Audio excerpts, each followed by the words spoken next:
Muy buenas tardes, muchas gracias por estar aquí en este congreso de Latin American Studies Association. Gracias por organizar esta mesa sobre novela y novela histórica centroamericana y por invitarme a participar. La novela de la que les voy a hablar ahora es la novela de Ricardo Pazos Marciac, El burdel de las Pedrarias. La novela histórica nicaragüense y la obra de Pazos Marciac.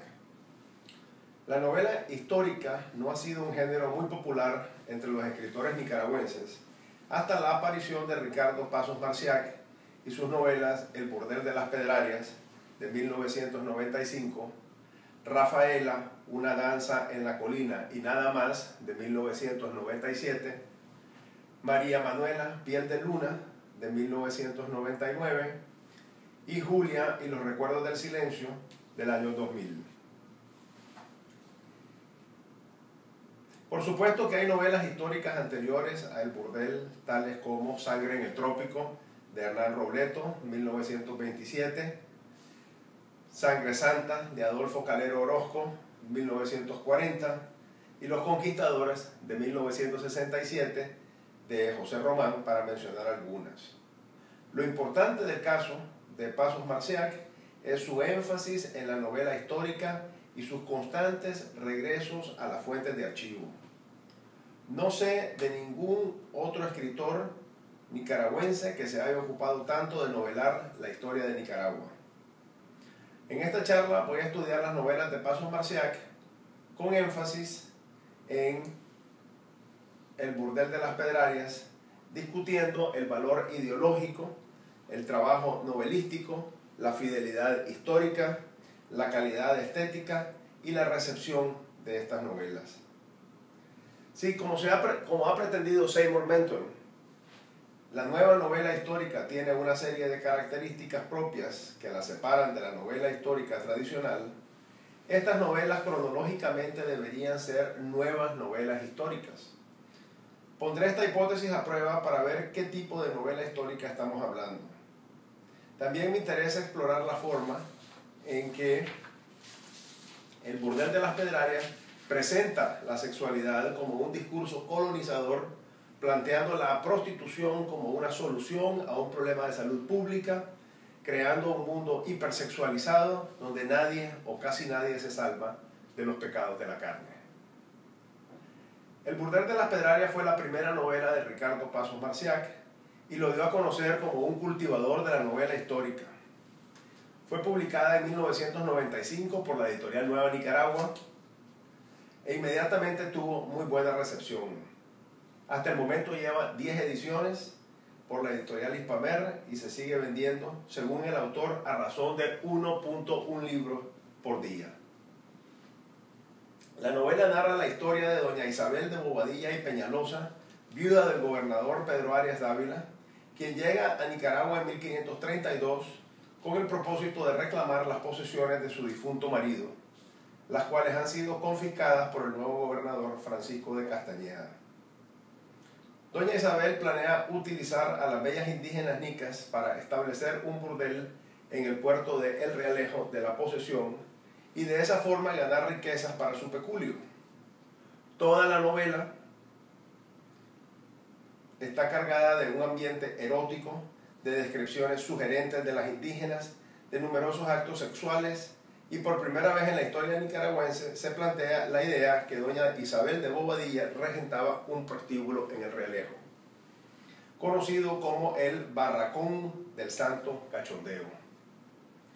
No hay documentación histórica que sostenga esta afirmación claramente, pero sí hay información que demuestra la venta de indígenas para fines sexuales. La novela es rica en contenido histórico, está documentada con numerosas cédulas reales, cartas y documentos históricos, y presenta la esencia de la novela como si fuera realidad histórica.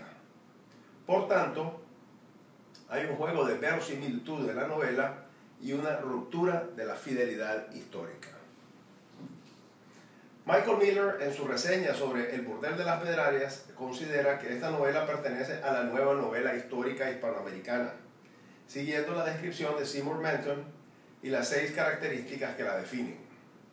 Yo disiento de esta opinión y creo más bien que las novelas de Ricardo Pasos Marciac responden más al modelo tradicional de la novela histórica, desarrollada en el romanticismo en el siglo XIX, un poco al estilo de Walter Scott y bajo lo que ha concebido George Lucas sobre la novela histórica.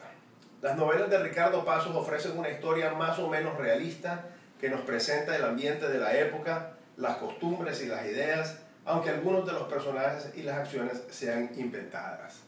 Así lo describe él en la novela histórica, página 30 y siguientes. Eso es lo que vemos en El burdel de las Pedrarias y en todas las otras novelas históricas de Pasos Marciac. No hay en sus novelas un afán de reescribir la historia, aunque algunas de sus novelas han sido criticadas por falta de fidelidad histórica. No hay grandes anacronismos o distorsiones de la historia, como en la nueva novela histórica. No hay juegos metaficticios ni autorreferenciales.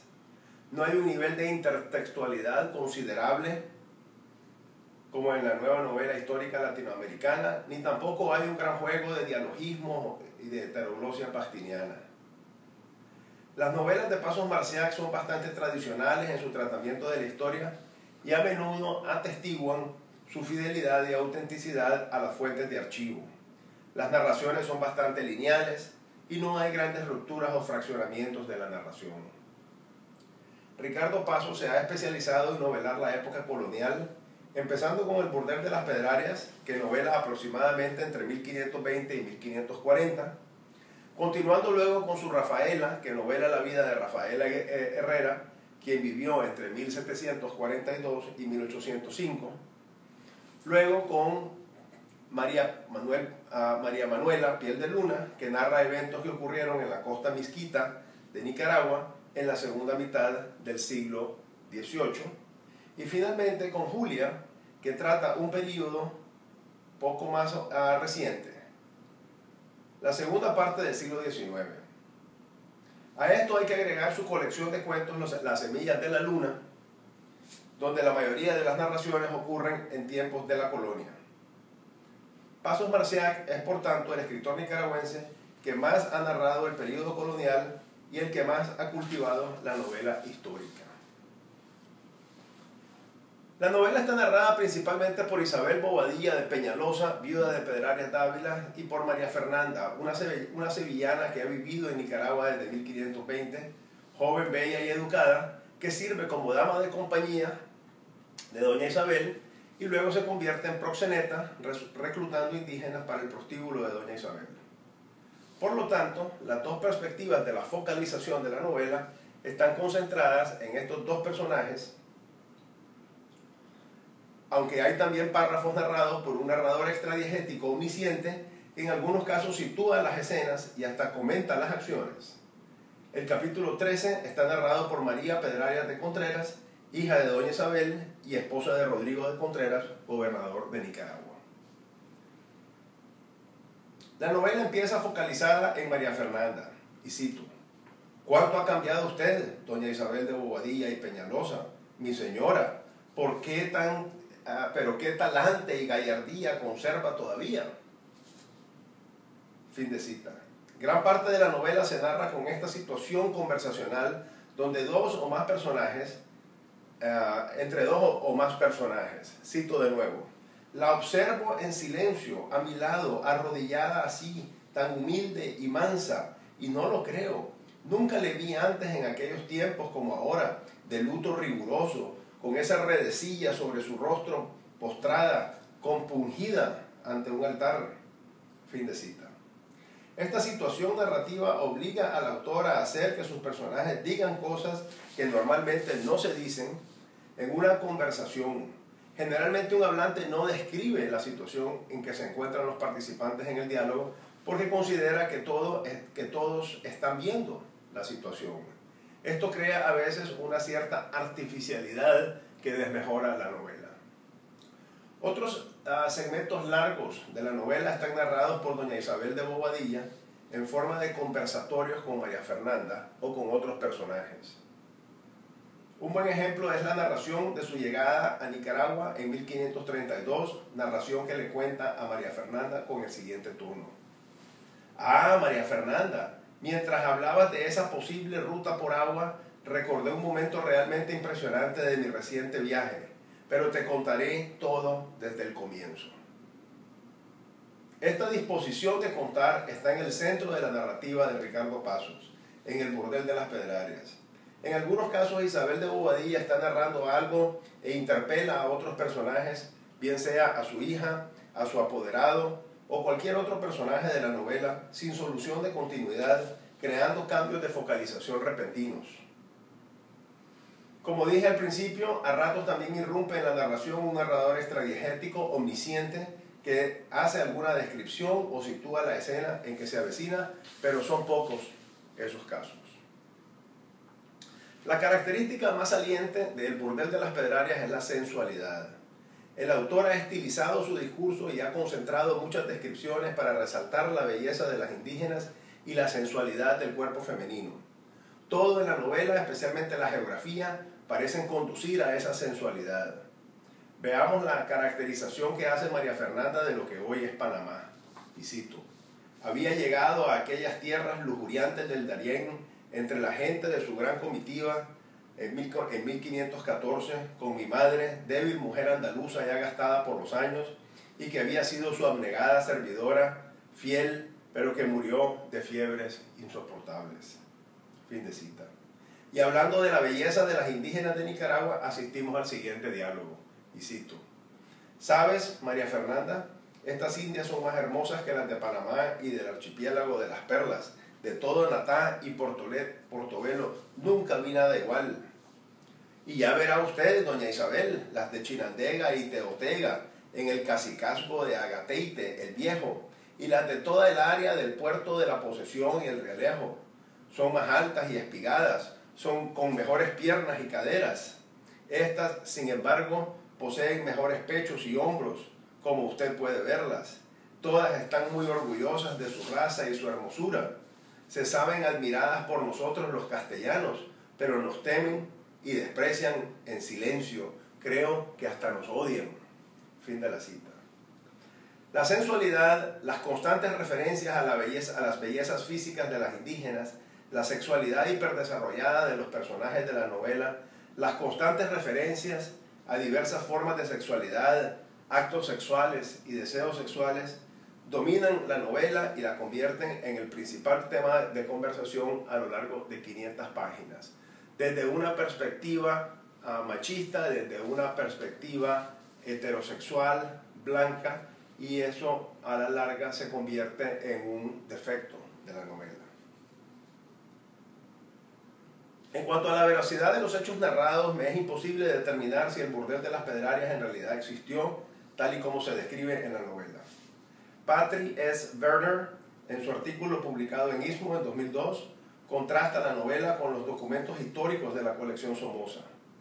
Werner dice: un burdel que Isabel de Bobadilla presuntamente poseía. Y luego pasa a citar la declaración de cargos que el escribano Francisco Sánchez levantó el 1 de julio de 1540 en contra de Rodrigo de Contreras, casado con una hija de Isabel de Bobadilla.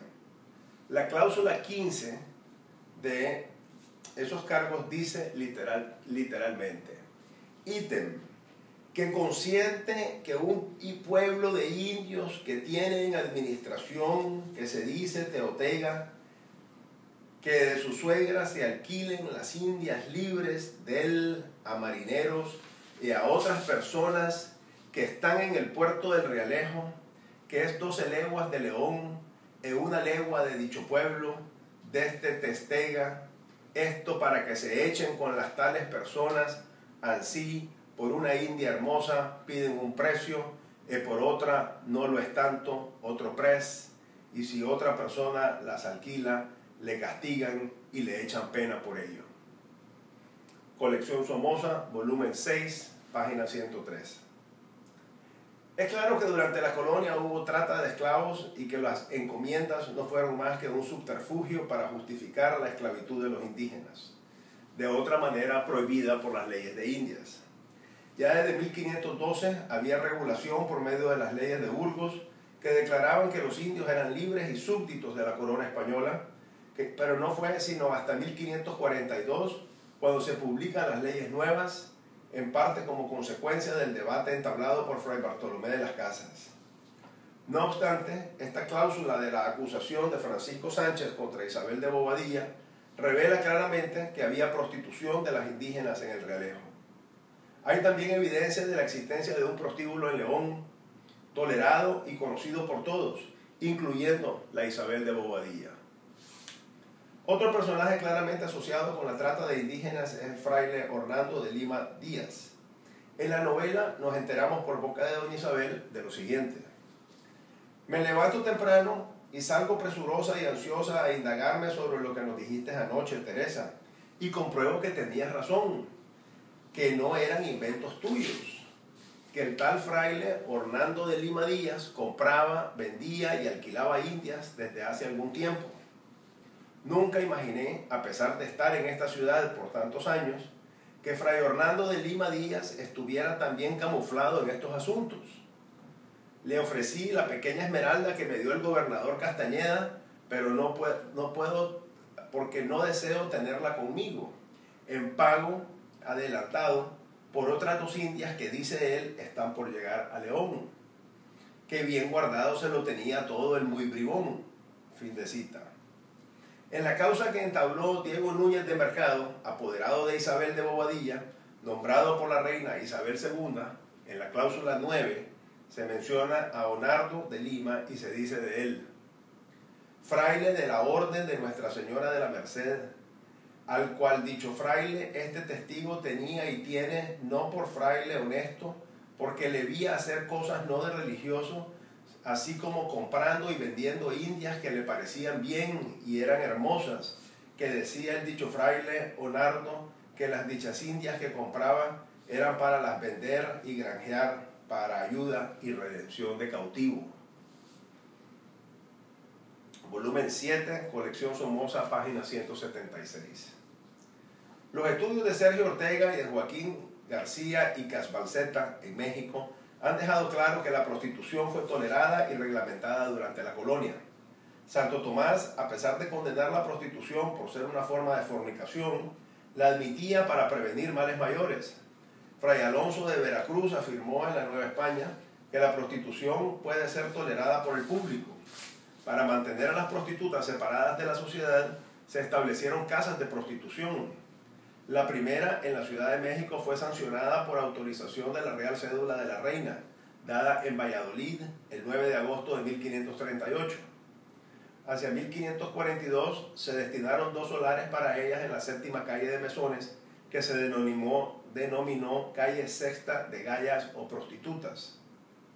Se sabe que todavía para 1547 no se habían edificado las casas. Sin embargo, el documento indica su legalidad. De modo que la prostitución fue tomada en la Nueva España como un mal necesario porque repercutía en el bienestar general de la nación. Por eso la reguló el Estado español y fue tolerada por la Iglesia.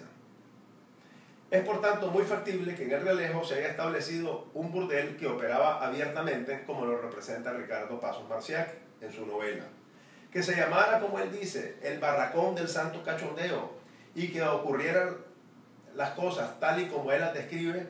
Eso me parece ya es licencia poética. Cuando doña Isabel está hablando de los planes y su ambición de oro, dice lo siguiente: el oro pautará mi conducta. Mi marido gobernó con el metal de la espada de la muerte necesaria. Yo lo haré con el fruto del sudor de la vida. Él cortó cabezas a campo raso. Yo haré perder la cabeza a los hombres entre las 4 paredes de los barracones que albergarán los vientres de las indias de Teotega. Y tendremos muchos vientres disponibles. ¿No es así, María Fernanda? Fin de cita. Esta trata de indígenas, el proxenetismo abierto de personajes de la alta sociedad y de religiosos, demuestra el grado de descomposición social en la que se encontraba la sociedad colonial nicaragüense. Al mismo tiempo, esta descomposición es justificada por medio de un discurso ético que propone la prostitución como una medida de salud pública, de proyecto de nación y de pureza de sangre. Doña Isabel dice en cierto momento: María Fernanda, ¿te imaginas cuando lleguemos al Realejo y logremos encauzar toda esa fuerza y energía desperdigada y convirtamos la lujuria y soledad de estas selvas en oro?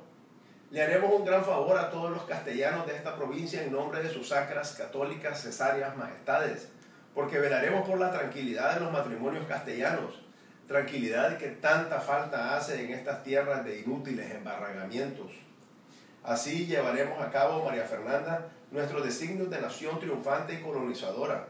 Le daremos a nuestros compatriotas indias dóciles, bien amaestradas, sin resentimientos, sensuales y diestras, para colmar pasiones innecesarias y mal encausadas, a fin que no se continúe poniendo en peligro la poca estabilidad de la prosapia familiar, sobre todo ahora en los comienzos de esta gran cruzada, en este nuevo mundo, por la nueva raza, la nueva religión, la nueva España. La búsqueda de riqueza personal por parte de doña Isabel se convierte así en un proyecto oficial del Estado español. La prostitución de las Indias salvaguardará la pureza de la sangre, dará lugar a una nueva raza mestiza y se convertirá en paliativo para las fuerzas y energías lujuriosas de los hombres. El burdel de las Pedrarias, por tanto, denuncia la equivocada política de la colonia, la manipulación del cuerpo de las indígenas para beneficio personal de conquistadores y religiosos, y presenta esta aberrante trata de mujeres como un proyecto oficial del Estado español, como ideología y como una forma de purificación. Muchas gracias.